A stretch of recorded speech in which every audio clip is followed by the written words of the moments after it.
Isn't this just the best mystery? I've never seen the MCU, or actually any comic book property, adaptation be this meta, which I think is both helping and hurting the show. If you don't know the history of Wanda and Vision in the comics, it's almost impossible to not only appreciate what the show is doing, but to follow it. But if you do know that, the brilliance is just incredible. I wonder how it'll affect this show with Emmy voters and awards voters, because they ain't gonna know this stuff.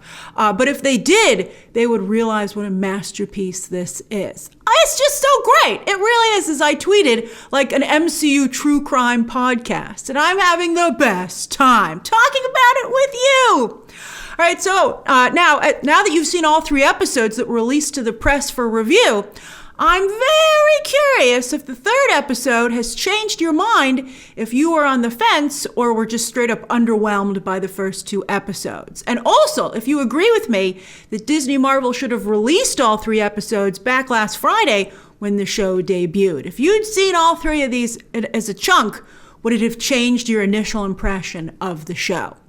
Now, based on some of the additional footage that they've already been showing in TV spots and featurettes and such, I wouldn't be surprised if episode 4 next week, I haven't seen episode 4, this is an educated guess. I believe that'll be a flashback to show things from S.W.O.R.D's perspective during these first 3 episodes, like how they're trying to get to Wanda and how she's, let's say, distorting them in the process. That's going to be great.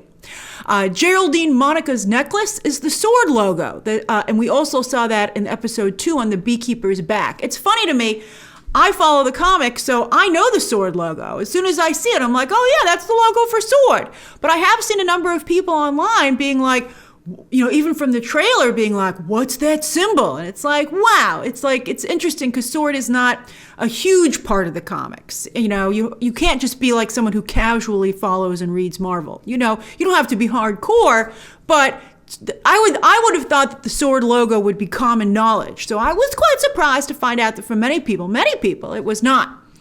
And by the way, I watched this episode twice because, again, everything here is a clue. And even Geraldine/Monica's story about her promotion at work. Haddock, sure enough, is the name of a Marvel character. A scientist who was like Q for the Canadian super team Alpha Flight, but probably serves that purpose for S.W.O.R.D. I think that's really interesting. Speaking of S.W.O.R.D, I'll tell you a little bit about them, including a major change that the MCU has made that I personally adore.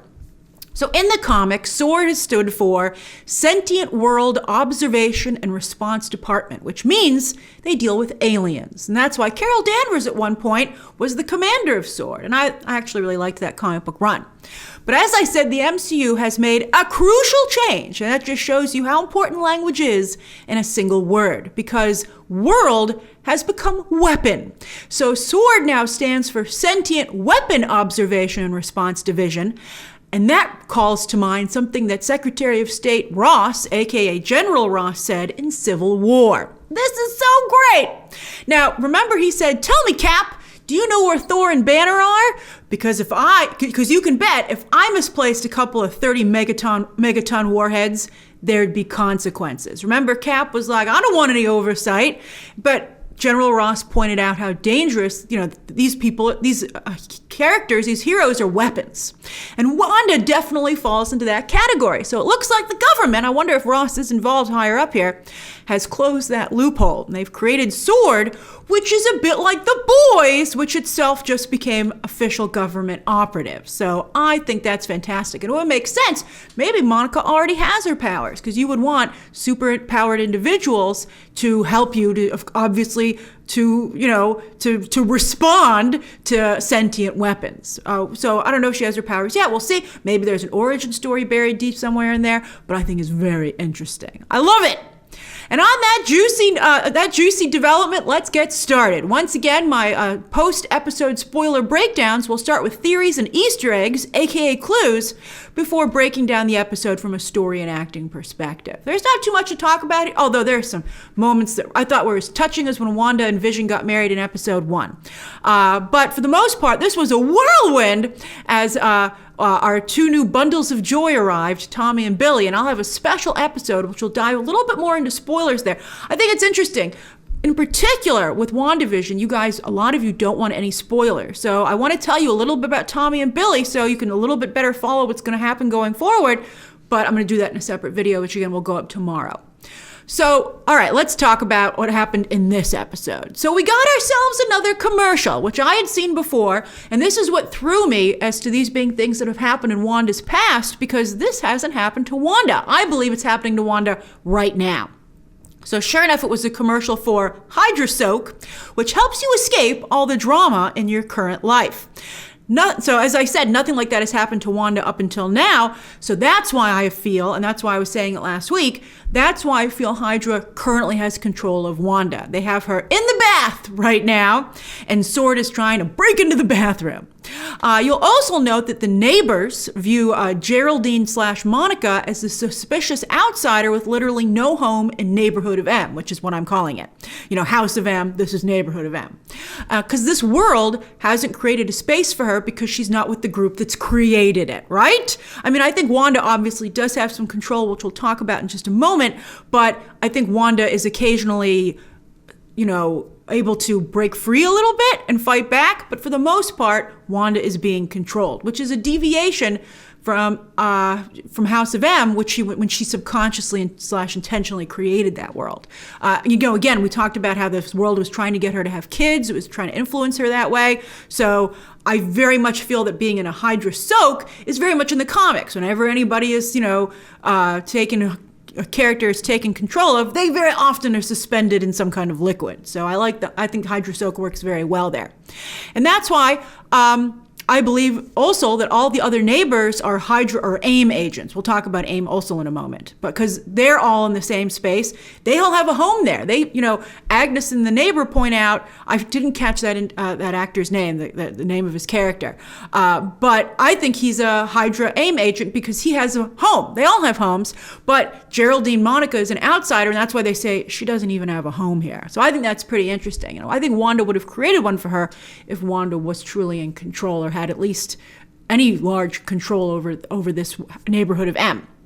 Now, one of you pointed out, this was, thank you so much for this. One of you was talking about the comics last week on Twitter. You tweeted me that in the comics, Billy goes undetected and he arrives second. And having seen episode 3, I was like, oh my God, that's exactly what they did in the show. So I was like, let me take a look at this original comic. So they just re-released it as a trade this week on Comixology. And I'm sure in physical format as well. So I picked up the original Vision and Scarlet Witch miniseries, 12-issue miniseries. He gets first billing back then, which is interesting, from 1985. It ran from 1985 to 1986. It has definitely influenced WandaVision, even to having several events taking place during Halloween. I couldn't believe it. But don't worry, I won't reveal what's ahead. I'll just draw the parallels to the comic when it happens. But if you're one of those people who likes to kind of know what's going to happen, I highly recommend that you go and read this comic. Also, so you'll appreciate how it's been folded into this show really, really well. But I will say that there is a character in the comic who could go toe-to-toe with Wanda powers-wise, and who I now believe is already on the scene here in this show. And working together with Agnes is controlling Wanda to create the Neighborhood of M and to control her as best they can. And speaking of who's in charge here, we got a little bit of a closer look at Agnes's brooch. Some of you have tweeted me close-ups as well. And it seems, we didn't get that much of a close-up, but it seems to be 3 figures. And one of them has a scythe, which is a little bit of a reference to the comic as well. I don't want to give too much away. So that makes me think that it's Agnes, Mephisto, and this other individual, a trinity, which is, has been assembled, maybe by Hydra, maybe by AIM, to take over, to control Wanda and to get her to create these children. Now, the opening credits, hexagons everywhere. Just a whole lot of hexagons. Also, Geraldine Monica's earrings are hexagons as well, which is interesting because she didn't create that. As this world superimposed that on her. Now, as many of you have pointed out, that is a shape typically associated with AIM. Did Hydra get a rebrand like S.H.I.E.L.D. is now basically SWORD? Although they could still be two different organizations. We don't know if Nick Fury, the organization he's working with on the Skrulls in space, is SWORD, right? Which was revealed in the in the end credit scene in Spider-Man Far From Home. But also, maybe AIM is a division of Hydra. We will find out. Wentworth, Wentworth, I told you last week, Wentworth's department store. Wentworth is the name of a AIM character from the comics. That was still very clearly shown in the opening credits here as well, although redone, so it had a different look to be updated to the 70s. The Brady Bunch, we'll talk about that toward the end of this breakdown. And then also, I thought this was very funny from a business perspective. A lot of the footage, I believe, that they shot for the opening credit sequence has been used to pad the trailers so they can meet their running time without actually showing us very much of the show. Because I was like, oh, we saw different parts of that activity in the trailer. And I don't know if we'll ever see the actual footage from the trailer. I believe they used the B-roll that they shot for the credit sequence here to, again, as I said, fluff up the trailers, which was very clever. Now, you'll notice, of course, the Doctor and his wife can't leave to go on vacation, which gives Vision some concern. And also, Vision's neighbor is trying to cut through the property wall. I thought that was interesting. But that made me think, is Wanda and Vision's home a safe space? You can see there's a struggle for control here, right? Between Wanda and whoever's in charge of this world that she's now stuck in. But then also, how can Agnes and Geraldine/Monica get in? I'm still not sure on how that works. Also, Geraldine/Monica threatens Wanda's fantasy, remembering and then saying out loud to Wanda that Ultron killed Pietro. That was an incredible moment, especially when we saw Wanda's dark side emerge as a result. And I just thought it was really great, and it showed a sign of things to come. So then Wanda literally throws Geraldine/Monica out of neighborhood of M, and you'll notice when she goes past the town sign, it says, "Home is where you make it." So clever! And right now, you'll notice also that the force field is still TV static, not the red energy from the trailers that we've seen, which again leads me to believe that Wanda is not the driving force in neighborhood of M, at least just not yet. Now also, another thing that makes me feel that it's not Wanda who's totally in control here is that this time when Vision starts questioning what's happening, he doesn't get rewound. I believe when things rewind, that's Wanda, but here it was just a blip. We've seen it from the trailers where they start smiling like really weirdly all of a sudden.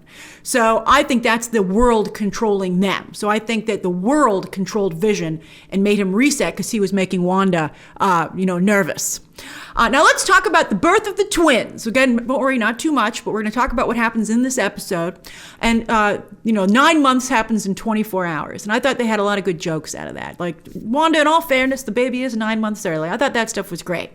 And this pretty much guarantees, though, that they will age up the twins to match the age of the other young Avengers that Kevin Feige is assembling soon.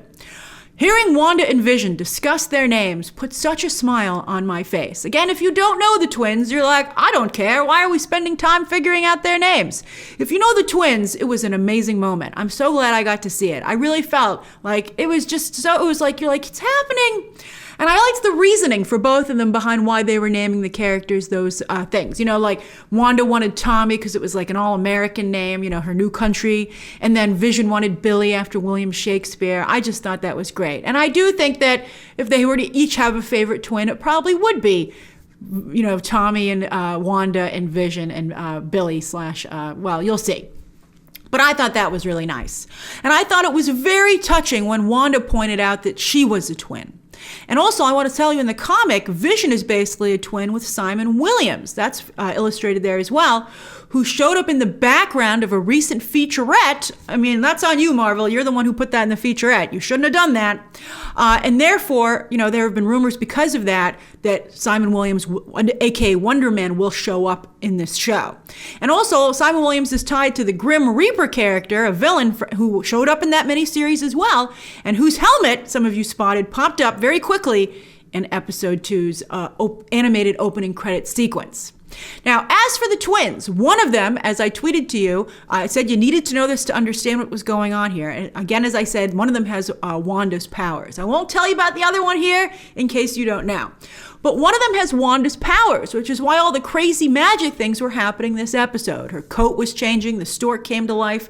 I thought we all, many of you guessed that Billy changed the butterflies to be real, but you didn't guess he did it from the womb. How powerful is he? That's fantastic. So I thought that was fun. I thought it was great. To me, it reminded me of like a magical Jack from The Incredibles 2. But I think for people who aren't familiar, it just made the show it would make the episode seem silly. They'd be like, because Wanda would say stuff like, oh, I didn't mean to do that. And she was confused. She didn't understand what was happening. It's because she's not the one doing it. So I thought that was great. So I appreciated it. I thought it was really fun and clever, but I am concerned I think the vast majority of people who have no idea about Billy, they're like, what is this? This makes no sense. Now, as for the story and the acting, etc., wow, I just love how Wanda and Vision truly seem like a real couple. And that's all Elizabeth Olsen and Paul Bettany. They are just doing a wonderful job here. Maybe they'll get some acting nominations. They're just fantastic. I mean, there is such disdain for superhero content, though, so we'll see in the industry. But I thought that there were some amazing, touching moments here, as I said. When Vision says, oh, I missed it, when he comes back with the doctor and Tommy was been born, I was like, the feels, somebody rewind, Wanda, rewind. And then also when Wanda said, when the doctor and Monica/Geraldine had left the room, Wanda asked Vision if he wanted to meet his son as himself. And then he dropped the facade and he was his true self. And I just thought that was so great. Also, when Wanda sings a lullaby to her newborn twins, that's clearly Sokovian. Oh, I thought that was wonderful. She and Baron Zemo both really miss their home country. I think sometimes, I know I do, we forget that they come from the same place. I also loved their physical movements. A lot of acting is, I think particularly in these superhero stories, is making the powers and those things seem real, really selling it with your body. And one of my favorite moments after the water broke, which I thought was funny, and I guess Billy did that, right? Or it was a magical birth or something. I just thought that was great. But when Wanda dried out the house, I just thought that was so great. The flair of the way she ushered in the wind and the smile on her face as she let it wash over her and dry her as well. I just thought it was so great to see Wanda again, so happy and so in her element. Too bad it's all a lie. But, I thought, well, some of it's you'll see. But I just thought that was fantastic. This was also, again, as I said, the Brady Bunch episode, down to the play sets in the backyard that you see Vision building and them swinging on in the credits. And then also, I love the ridiculous flat fake grass that was a staple of the Brady Bunch set. You're like, that's not grass. You're not outside. And they're like, yes, we are. That was fantastic. Speaking of fake environments. And I just thought this was a fabulous moving episode. It's just really fantastic. I'm very excited for what comes next. And I appreciate also how fast things are moving. So what do you think? Share your thoughts and theories down below. Thank you for joining me every week. I can't wait for next week. And be sure to check back tomorrow if you're interested. If you're trying to just avoid all spoilers, just be careful. But I hope you'll come back tomorrow as well to check out my video about the twins. All right. And of course, you can check out some more videos that are available right now.